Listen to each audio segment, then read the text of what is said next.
नमस्कार दोस्तों, good evening to all of you. आप सभी लोग अच्छे होंगे, इस बात की मैं कामना करता हूं। और रोज़ की तरह आज भी जो टॉपिक आपका चल रहा है संविधान संशोधन, उसको भी पढ़ाने के लिए आगे का जो मैटर है वो आप देख रहे हैं। तो इस संविधान संशोधन को लेकर के कहा जाता है कि भारत का संविधान एक लिविंग डॉक्यूमेंट है, जीवंत दस्तावेज है। ठीक है ना। तो जीवंत दस्तावेज या लिविंग डॉक्यूमेंट हम उसी संविधान को कहते हैं जो संविधान वास्तव में समय के साथ बदलता रहा। जैसे परिस्थितियां आई, जैसे स्थितियां आई, उसके अकॉर्डिंग, उसके अनुरूप संविधान का जो मूड है, जो फ्लो है, वह चलता रहा। तो इसीलिए भारत के संविधान को फ्लेक्सिबल भी कहा जाता है, लचीला भी कहा जाता है कि इसमें संशोधन आसानी से किया जा सकता है। साथ ही साथ इसे रिजिड भी कहा जाता है, कठोर भी कहा जाता है।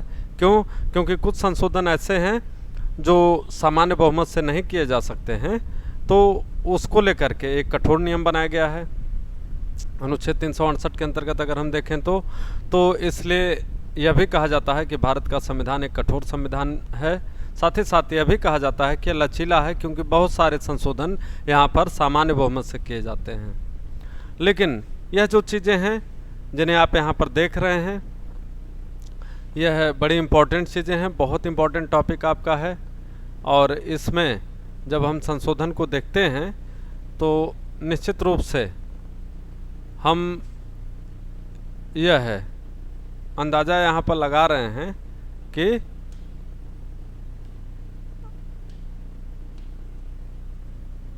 इसके अंतर्गत बहुत सारी चीज़ें समय के साथ साथ बदलती रहें, चेंज होती रहें। और उसी कड़ी में कल हम लोगों ने 51वां मतलब 51 कॉन्स्टिट्यूशनल अमेंडमेंट तक पढ़ाई किया था।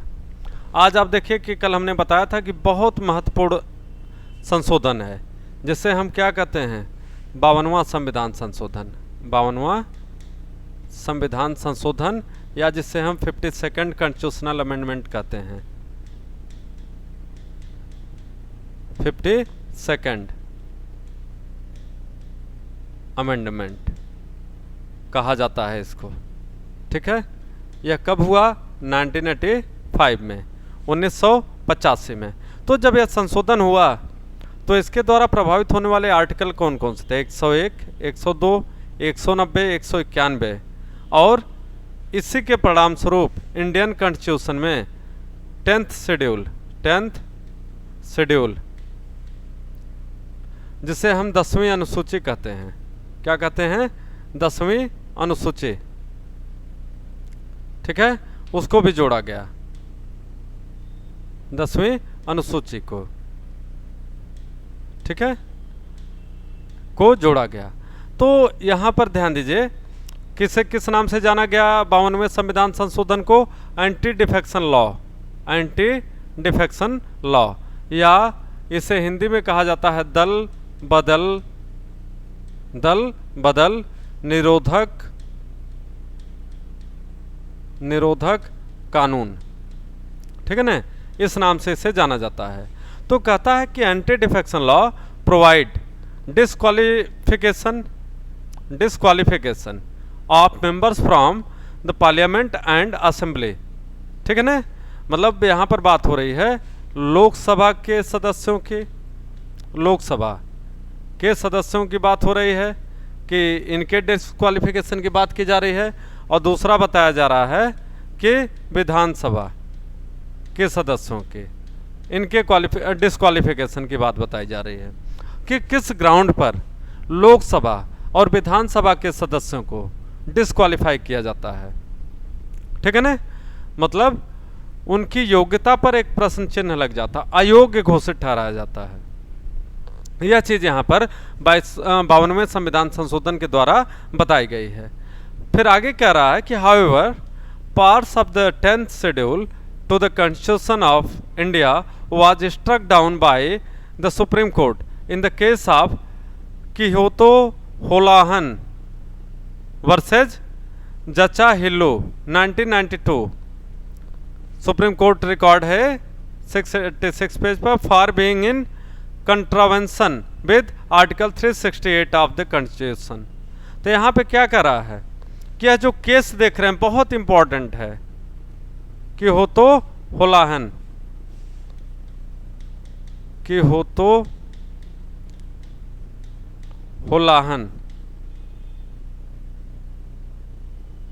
होलाहन वर्सेज, आप वहां पर नाम देख रहे हैं जसीलो,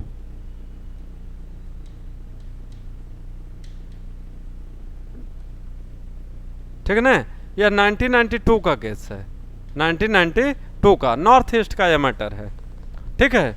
तो कह रहा है कि वहां पर एक क्वेश्चन सुप्रीम कोर्ट ने इसको क्या किया, स्ट्रक डाउन कर दिया, ठीक है, क्योंकि यह आर्टिकल 368 का कंट्रावेंशन था, अनुच्छेद 368 का विरोधाभासी था, ठीक है ना। उसके विरोध में, या हम यह कहें कि जब इसे लागू किया गया या बनाया गया तो अनुच्छेद 368 के तहत जो संशोधन होना चाहिए था कहीं न कहीं वहाँ से टेक्निकल एरर दिख रहा था।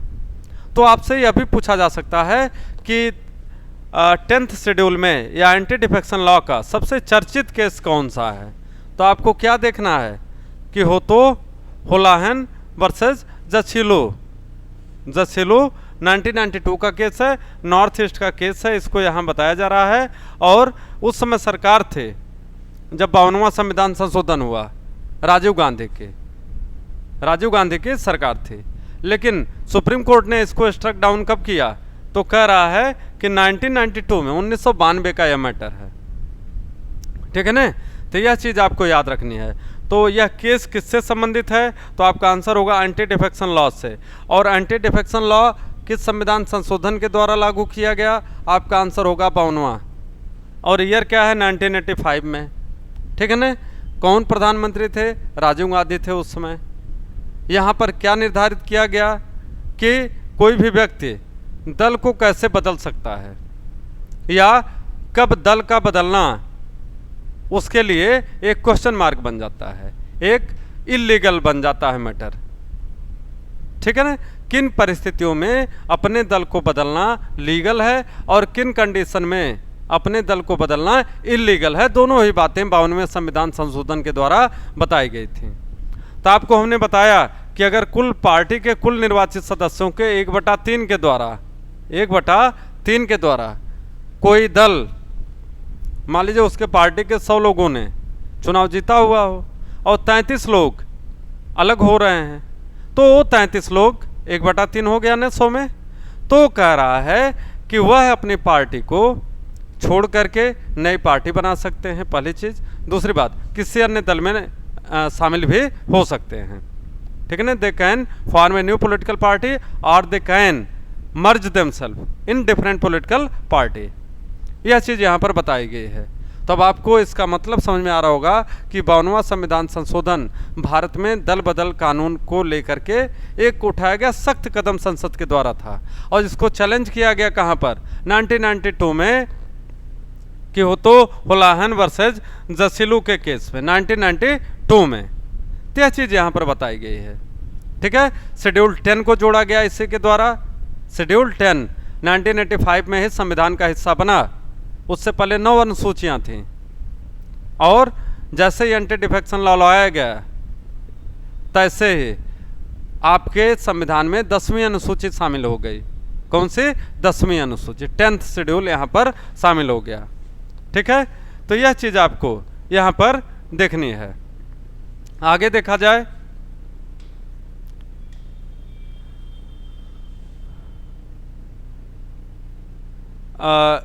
इसके अंतर्गत आप देख सकते हैं कि 53 संशोधन 53वां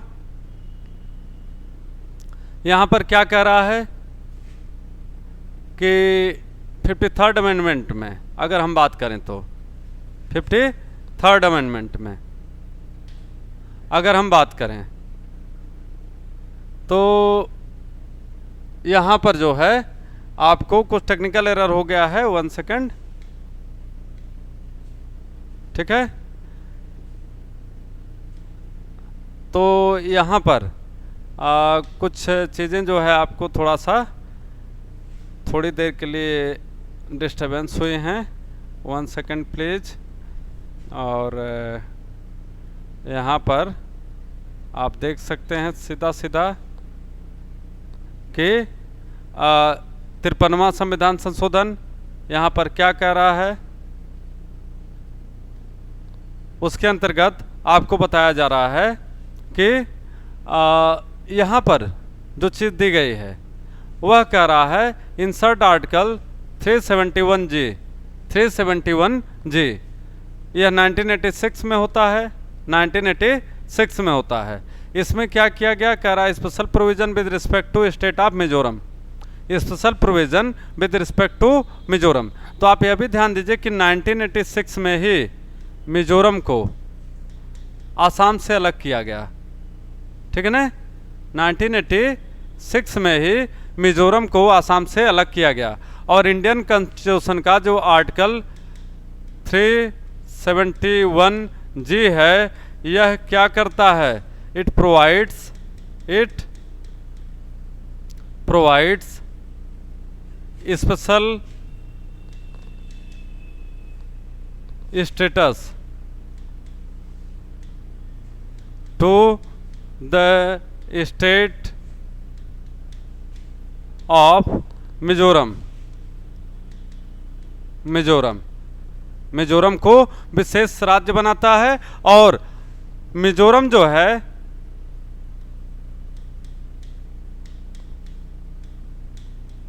आसाम से अलग एक राज्य के रूप में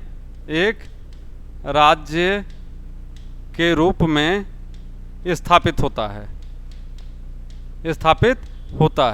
तो आप 52वां भी बहुत महत्वपूर्ण है। तो आपका 53वां संविधान संशोधन 53rd अमेंडमेंट भी बहुत महत्वपूर्ण है, क्योंकि भारतीय संघ के अधीन एक नए राज्य का जन्म होता है जिसे हम मिजोरम के नाम से जानते हैं। तो यह चीज़ आपको यहाँ पर याद रखनी है, ठीक है। यह चीज़ आपको याद रखनी है, ठीक। अब आगे थोड़ा देखा जाए तो यहाँ पर क्या बता रहा है कि 54th अमेंडमेंट।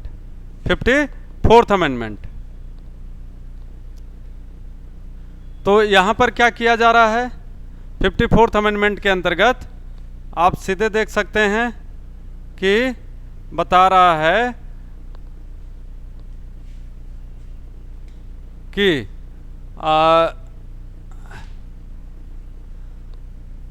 आर्टिकल 125 to 21 प्रभावित होता है इससे।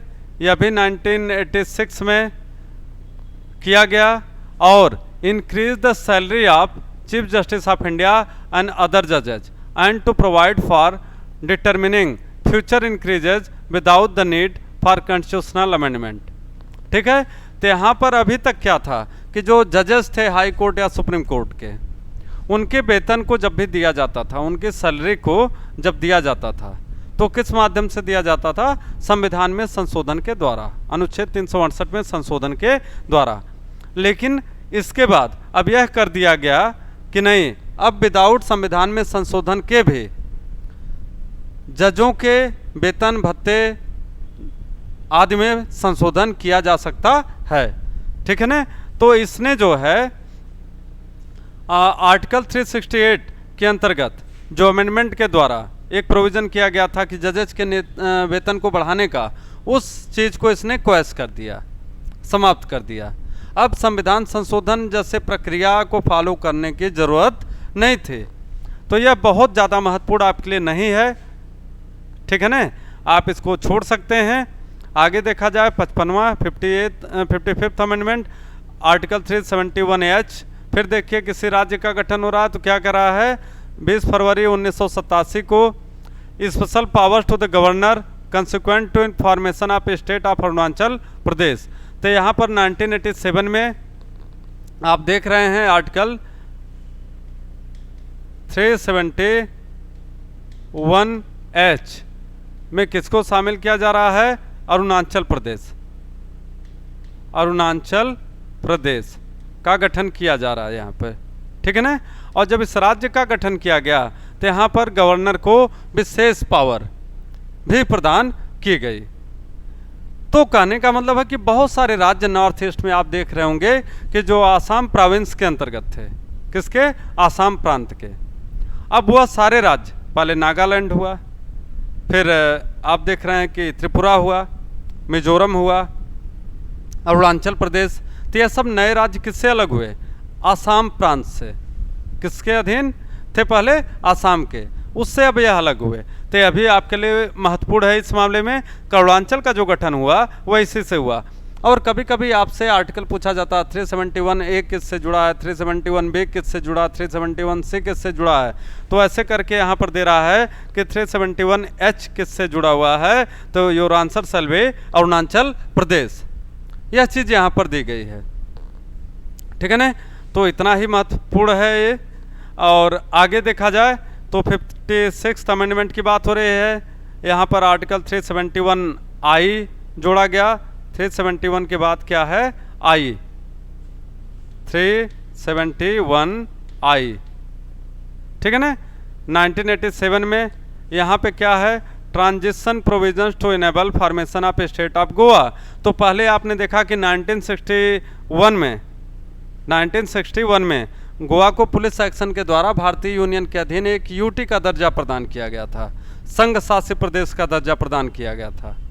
लेकिन यहाँ पर क्या प्रदान किया गया, उसे एक फुल फ्लेज स्टेट का दर्जा प्रदान किया गया, एक पूर्ण राज्य का दर्जा यहाँ पर गोवा को प्रदान किया गया इस संशोधन के द्वारा। 56th अमेंडमेंट 1987 में अगर हम देखें तो, ठीक है ना। आर्टिकल का नाम क्या हो गया, गोवा, जिससे जोड़ा गया 371I। ये सब 371 में जुड़ रहे थे, ए जुड़ा, बी जुड़ा, सी जुड़ा, डी जुड़ा, ऐसे करके आप देख रहे हैं कि आई तक आ गए, ठीक है। तो यह तमाम चीज़ें जो है यहाँ पर दी गई हैं। आगे देखा जाए तो इसके अंतर्गत आप देखिए आगे, तो यहाँ पर 57th अमेंडमेंट है। आर्टिकल 332 में संशोधन हो रहा है। ईयर है 1987 का। क्या है, provides reservation to the scheduled tribe and in Nagaland, Meghalaya, Mizoram, Arunachal Pradesh legislative assembly. तो यहाँ पर क्या कह रहा है, कह रहा है कि ST reservation, ST reservation in the state of Nagaland, Nagaland, Meghalaya, short में लिख रहा हूँ, आप लोग समझ जाएंगे, मेघालय, फिर मिजोरम, अरुणाचल प्रदेश, अरुणाचल प्रदेश, ठीक है। तो यह 4 राज्य गठित हुए थे, एक त्रिपुरा भी था। लेकिन यहाँ पर जो इन 4 राज्यों की बात हो रही है कि वहाँ की लेजिस्लेटिव असेंबली में, विधानसभा में, नागालैंड, नागालैंड, इसके बाद आप देख रहे हैं कि मेघालय, मिजोरम,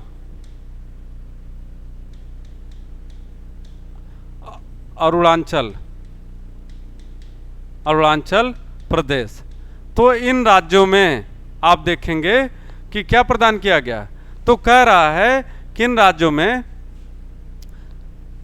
इनको जो अनुसूचित जनजातियां थीं, अनुसूचित जनजातियां,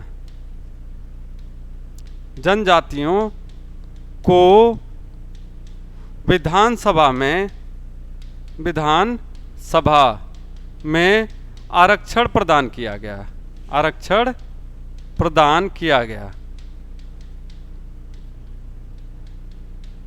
ठीक है। यह चीज यहां पर दी गई है, ठीक है। वहाँ की विधानसभा में कहाँ कहाँ, नागालैंड है, मेघालय है, मिजोरम है, अरुणाचल प्रदेश है। तो जो 4 राज्य हैं, यहाँ के विधानसभा में अनुसूचित जनजातियों को, एसटी को, शेड्यूल्ड ट्राइबल्स को, यहाँ पर इन्हें आरक्षण प्रदान किया गया। तो इस चीज़ को लेकर के यह संशोधन किया गया, ठीक है ना। जो आपका 57th अमेंडमेंट है, 57वां, ठीक है। और आर्टिकल 332 में उनके रिजर्वेशन की बात है। अनुसूचित जनजातियों के लिए आरक्षण कहाँ था? 332, ठीक है ना। तो वहाँ पर यह संशोधन किया गया। आगे देखा जाए कि क्या क्या हुआ। 58th अमेंडमेंट 58वां यहाँ पर कह रहा है इंसर्ट आर्टिकल 394A, 394 में ए जोड़ा गया। अमेंड पार्ट 22 9 दिसंबर 1987 के होता है। बहुत ज़बरदस्त चीज़ है। क्या कह रहा है कि provision to publish authentic Hindi translation of constitution as on date and provision to publish authentic Hindi translation of future amendments. तो कह रहा है कि भारतीय संविधान की एक प्रति, एक कॉपी जो है वह हिंदी में पब्लिश होनी चाहिए, ठीक है ना। उसके लिए 58वां संविधान संशोधन या 58th कॉन्स्टिट्यूशनल अमेंडमेंट की अगर हम बात करें तो वह किया गया है 1987 के अंतर्गत, ठीक है। और यहाँ पर जो चीज़ बताई जा रही है वह है, यह बता रहा है कि जो भारत का संविधान है या भारतीय संविधान के अधीन जो संशोधन किए गए हैं उन तमाम चीज़ों का एक हिंदी में अनुवाद कराया जाना चाहिए, हिंदी में अनुवाद। तो आप देख सकते हैं provision to publish authentic Hindi translation of constitution as on date and provisions to publish authentic Hindi translation of future amendments. तो जो आगे के संविधान संशोधन होंगे उनका भी एक ऑथेंटिक हिंदी अनुवाद होना चाहिए, ठीक है ना, सही सही जो अनुवाद है। तो यह चीज़ आपको 58वें संविधान संशोधन के द्वारा बताई जा रही है। तो महत्वपूर्ण है, इस सेंस में है कि हम लोग बार बार कहते हैं कि हिंदी हमारी राष्ट्रभाषा, हालांकि राष्ट्रभाषा शब्द संविधान उसको नहीं यूज किया गया, संविधान में नहीं प्रयोग किया गया है। यह हमारी फीलिंग्स है, मनोभावना है, जिससे हम उसे नेशनल लैंग्वेज के रूप में मानते हैं। लेकिन अगर देखा जाए संविधान की लैंग्वेज तो वहाँ पर यह एक ऑफिशियल लैंग्वेज के रूप में प्रयोग की गई है, राजभाषा के रूप में, ऑफिशियल लैंग्वेज, ठीक ना, सरकारी कामकाज की भाषा जिसे कहा जाता है, उस रूप में यहाँ पर शामिल की गई है, ठीक। तो आगे थोड़ा देखा जाए 59वां संविधान संशोधन आर्टिकल 356 में संशोधन हो रहा है, 1988 का मैटर है। तो कह रहा है कि article 356 amend to permit president's rule up to 3 years in the state of Punjab, article 352 and article 359A amended to permit imposing emergency, ठीक है। तो यहाँ पर कह रहा है कि यह किसके लिए हुआ है? पंजाब राज्य से जुड़ा हुआ है, पंजाब राज्य से जुड़ा हुआ है। तो इसके अंतर्गत क्या कह रहा है? कह रहा है कि आर्टिकल 356 में संशोधन के बाद यह परमिट वहाँ पे मिल रही है कि जो राष्ट्रपति का शासन है अनुच्छेद 356 के अंतर्गत उसे 3 साल के लिए बढ़ाया जाए। कहाँ पर? पंजाब राज्य में। और अनुच्छेद 352 के अंतर्गत भी जो राष्ट्रपति शासन लागू हुआ वो पंजाब के विशेष परिप्रेक्ष्य में उसको बढ़ाया गया, ठीक है। फिर आर्टिकल 359A में भी कुछ संशोधन किया गया, ठीक है। तो इस प्रकार से वहाँ पर पंजाब में आपातकाल को एक्सटेंड किया गया, आगे बढ़ाया गया, ठीक है ना। तो यह चीज़ चूँकि पंजाब में हमने बताया कि उसमें एक खालिस्तान की डिमांड चल रही थी, अलगाववाद अपने चरम पर था, और उससे निपटने के लिए भारतीय संविधान के अधीन जो प्रोविज़न दिए गए हैं वहाँ पर संशोधन करना यह केंद्र की विधायिका को आवश्यक लगा। परिणाम स्वरूप यहाँ पर उसने यह संशोधन किया ताकि अनुच्छेद 356 के अंतर्गत जो एक मैक्सिमम लिमिट थी कि राष्ट्रपति शासन कितने वर्ष तक किसी राज्य में अनुच्छेद 356 के अंतर्गत लगाया जाए उसको बढ़ाया जा सके।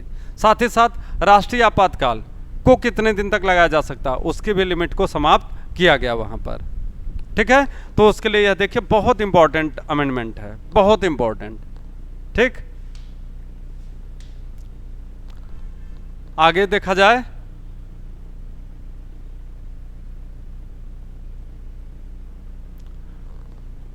यहाँ पर आप देखिए कि 60वां संविधान संशोधन 68th कॉन्स्टिट्यूशनल अमेंडमेंट, और यहाँ पर क्या कह रहा है कि 20 दिसंबर 1988 को इसे किया गया। Profession tax increased from a minimum of ₹250 to maximum of ₹2500। Profession tax increased from minimum of ₹250 to a maximum of ₹2500, 2500 कर दिया गया, मतलब करीब 10 गुना की बढ़ोतरी यहाँ पर की गई। लेकिन यह आपके लिए बिल्कुल भी महत्वपूर्ण नहीं है, आप इसको एकदम छोड़ सकते हैं, बिल्कुल कोई रेलेवेंस आपके लिए नहीं है। ये कुछ डिपार्टमेंट्स होते हैं उनके लिए ये महत्वपूर्ण चीज़ें होती हैं, ठीक है ना, लेकिन आपके एग्जाम के लिहाज से इसका कोई बहुत मतलब नहीं है, लेकिन आगे उतना ही महत्वपूर्ण है। 61st अमेंडमेंट, आर्टिकल 326, आर्टिकल 326 में क्या है? वोटिंग राइट की बात है, वोटिंग राइट की बात है, मताधिकार की बात है, मताधिकार। और यह संशोधन किया गया 1988 में, 1988 में, लेकिन यह लागू होने का समय यहाँ पर दिया गया है, लागू होने का। तो इसके अधीन क्या कर रहा है? Voting right, the minimum age of voting was reduce from 21 years to 18 years. 21 वर्ष से घटा करके जो मताधिकार की आयु है उसको 18 वर्ष कर दी गई, ठीक है। तो आप देखेंगे कि पूरे भारत में एक तरीके से जितने भी नौजवान थे, जितने भी, तो कहीं न कहीं यह मान लिया गया कि अब भैया आप जो 21 वर्ष में आपके अंदर मैच्योरिटी थी वह कितने वर्ष में आ जा रही है? 18 वर्ष में, और आप भारत के एक गंभीर नागरिक माने गए 18 वर्ष पूरा होते ही। And you got the voting right to elect the members of Parliament and state legislative assemblies, ठीक है। तो यूनिवर्सल एडल्ट फ्रेंचाइज जिसकी हम बात करते हैं, सार्वभौमिक वयस्क मताधिकार की बात करते हैं, इसे क्या कहा जाएगा? सार्वभौमिक वयस्क मताधिकार, वयस्क मताधिकार, या इंग्लिश में इसे क्या कहा जा सकता है? Universal adult franchise. तो यह जो यूनिवर्सल एडल्ट फ्रेंचाइज या सार्वभौमिक वयस्क मताधिकार की बात है, इसके अंतर्गत आप देखेंगे सीधा सीधा तो क्या प्रोविजन किया गया है? इसके अधीन यह कहा जा रहा है कि भारत में 18 वर्ष या उससे ऊपर के, 18 वर्ष या इससे ऊपर के जितने भी नागरिक हैं उन्हें मताधिकार प्रदान किया जाता है, मत दे सकते हैं, वोटिंग राइट उन्हें प्रदान किया गया।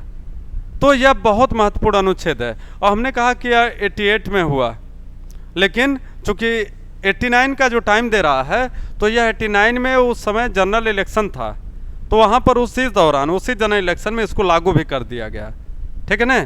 तो युवाओं को बहुत वेट नहीं करना पड़ा इस संविधान संशोधन का, उन्हें तुरंत जो है वोटिंग राइट का मौका यहाँ पर मिल गया, ठीक है। तो इस चीज़ को देखते रहना है, बहुत महत्वपूर्ण है, वेरी इंपॉर्टेंट, ठीक। आर्टिकल इसके बाद 62nd अमेंडमेंट, 62वां संविधान संशोधन, आर्टिकल 334 में संशोधन हो रहा है। यहाँ पे क्या कह रहा है कि 1989 में extend reservation for SC and STs and nomination of Anglo Indian members in the parliament and state legislative assembly for another 10 years up to 2000, ठीक है ना। VP सिंह साहब की सरकार थी, VP सिंह, विश्वनाथ प्रताप सिंह की सरकार थी। यहाँ पर क्या कहा जा रहा है? 62वें संविधान संशोधन के द्वारा, 62वें संविधान संशोधन 1989 के द्वारा लोकसभा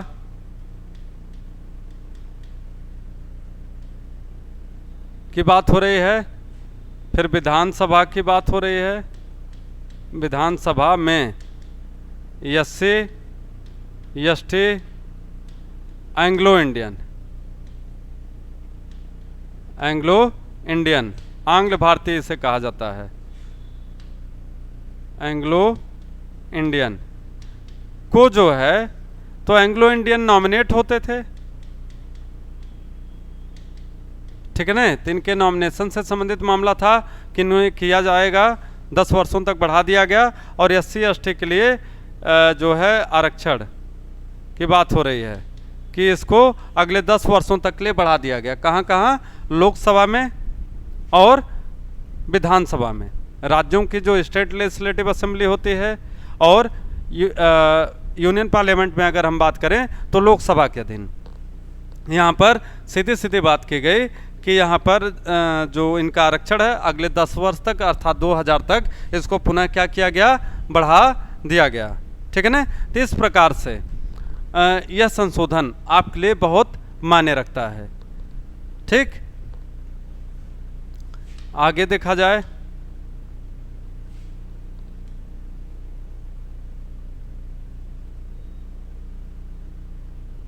यहां पर क्या कह रहा है? 63rd अमेंडमेंट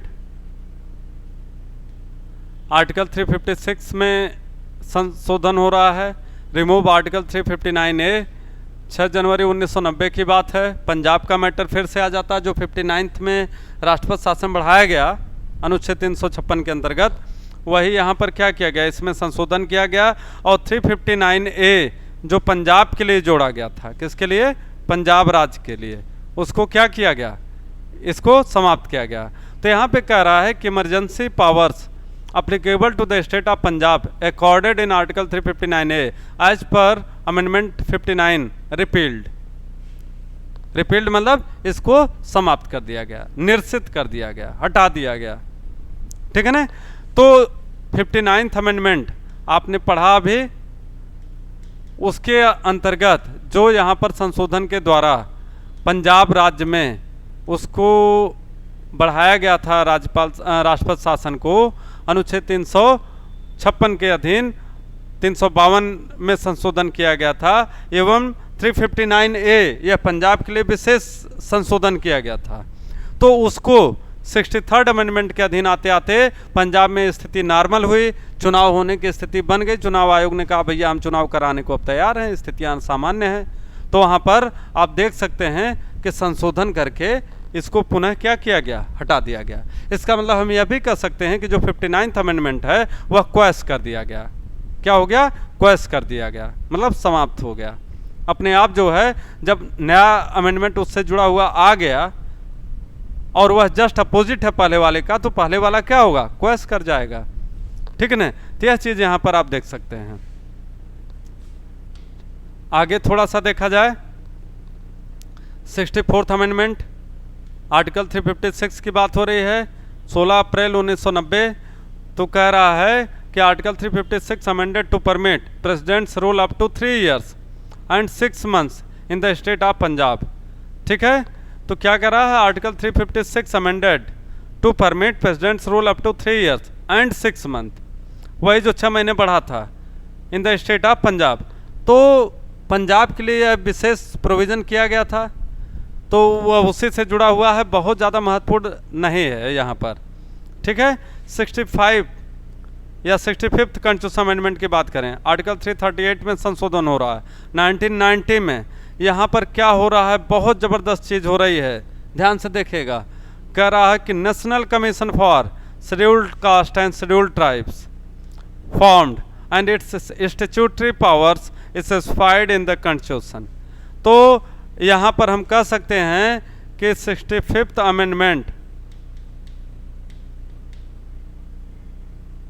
अमेंडमेंट के द्वारा जो है SC एंड ST कमीशन को फॉर्म किया गया। ठीक है ना। क्या कह रहा है कि 65वें संविधान संशोधन के द्वारा 65वें संविधान संशोधन के द्वारा SC ST आयोग का गठन किया गया और उसे संवैधानिक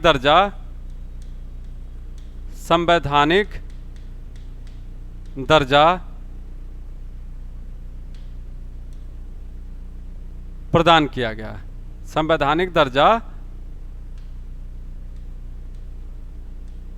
प्रदान किया गया। ठीक है ना, यह चीज यहां पर दी गई है। तो 65वां संविधान संशोधन आपके लिए बहुत बहुत बहुत इंपॉर्टेंट है। 59 के बाद इंपॉर्टेंट आपके लिए है 61 के बाद आप सीधे सीधे कहाँ पे जा सकते हैं, आप सीधे जा सकते हैं कि जो 65th अमेंडमेंट है, 65वां संविधान संशोधन है, आप सीधे सीधे वहाँ पर जा सकते हैं। ठीक है ना। लेकिन अगर मेंस के एग्जाम में आपको लिखना है, आर्टिकल 356 के विषय में पूछ ले, पंजाब के विषय में पूछ ले, तो आपको वहाँ पर यह भी ध्यान देना है कि आपको जहाँ एक तरफ 59th अमेंडमेंट याद होना चाहिए, वहीं पर 63rd अमेंडमेंट भी आपको याद होना चाहिए। ठीक है, उस लिहाज से 59th के बाद 63rd भी आपके लिए महत्वपूर्ण होता है। तो बहुत बहुत धन्यवाद दोस्तों, आज की क्लास यहीं पर समाप्त घोषित करते हैं। और आगे जो है, जो संविधान संशोधन आपको दिए गए हैं या किए गए हैं अभी तक, वह सब आपके साथ हम डिटेल में चर्चा करेंगे। क्या बहुत महत्वपूर्ण है, क्या सामान्य रूप से हमें पढ़ लेना चाहिए, और क्या हमारे एग्ज़ाम में हर हालत में निश्चित रूप से ज़रूर आएगा। तो उसका एक कैटेगराइजेशन भी आपको हम करा देंगे, बाद में बता देंगे। तो आप प्लीज़ इसको जो है वीडियो को लाइक करिएगा, शेयर करिएगा, सब्सक्राइब करिएगा हमारे चैनल को, और साथ ही साथ आप जितने भी लोग हो सकें उनको जोड़ने की कोशिश करिए। ठीक है ना, अपने साथ शामिल करने की कोशिश करिए। एक अच्छा प्लेटफॉर्म बना है, अच्छे अच्छे लोग यहाँ पर आएंगे, और इस चीज़ को हम लोगों को और आगे बढ़ाना है। तो प्लीज़ आप लोग अपना समर्थन जारी रखिएगा। बहुत बहुत धन्यवाद। Have a good day. Bye bye.